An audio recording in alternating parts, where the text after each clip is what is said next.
নমস্কাৰ বন্ধু বান্ধৱীসকল, SK jobs update চেনেলটোলৈ পুনৰবাৰ আপোনালোকক স্বাগতম জনাইছোঁ। কেইদিনমান আগতে মই এটা ভিডিঅ' বনাইছিলোঁ যে DME ৰিজাল্ট জুন মাহৰ ভিতৰত ঘোষণা কৰা হ'ব, আৰু সেইটোৰে আজি এখন নটিচ মুকলি হৈছে। নটিচখন কি আছে সবিশেষ আলোচনা কৰিম।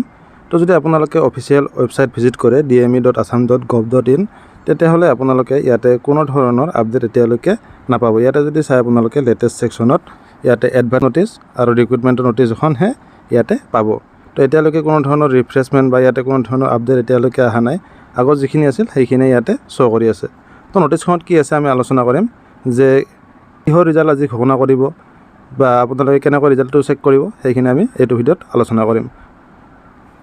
তো এইখন চাব, গভৰ্ণমেণ্ট অফ আছামৰ ফালৰ পৰা নটিচখন মুকলি কৰি দিয়া হৈছে। Office of the director of medical education Assam, 6 mile Khanapara, Guwahati, ইয়াৰ পৰা মুকলি হৈছে। আৰু অফিচিয়েল ৱেবছাইটটো ইয়াতে দেখা পাইছে আপোনালোকে www.dme.assam.gov.in।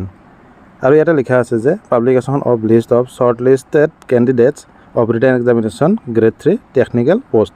তো ইয়াতে যিখিনি টেকনিকেল পোষ্টৰ পৰীক্ষা অনুষ্ঠিত হৈ গৈছিলে 12/1/2025 অনুষ্ঠিত হৈছিলে, আৰু ইয়াৰে যিটো ৰিজাল্ট সেইটো আজি মুকলি হ'ব। 25 জুন 2025 মুকলি হ'ব। আৰু এইকেইটা ৱেবছাইটত আপোনালোকে চেক কৰিব পাৰিব। www.dme.assam.gov.in, www.dhsassam.gov.in, আৰু আপোনালোকে ইয়াতে চাব dhsfw.assam.gov.in আৰু www.ayush.assam.gov.in, এইকেইটা ৱেবছাইটত উপলব্ধ হ'ব।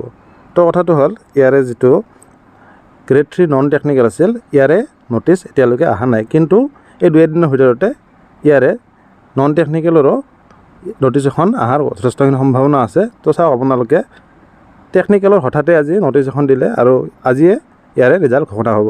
হয়তো অহাকালি বা পৰহিলৈকে নন টেকনিকেলৰ ৰিজাল্ট ঘোষণা হ'ব পাৰে। তো ভিডিঅ'টোত ইমানখিনি আছিলে। যদি আপোনালোকে চেনেলটোত প্ৰথমবাৰ আহিছে, চেনেলটো ছাবস্ক্ৰাইব কৰি বেল আইকনটো প্ৰেছ কৰি থ'ব, তেতিয়া চাকৰিৰ আপডেটবিলাক আহিলে বা ৰিজাল্টৰ আপডেট আহিলে আপোনালোকে সকলোতকৈ আগতে পাব। ধন্যবাদ। আপোনাৰ দিনটো শুভ হওক। জয় অসম।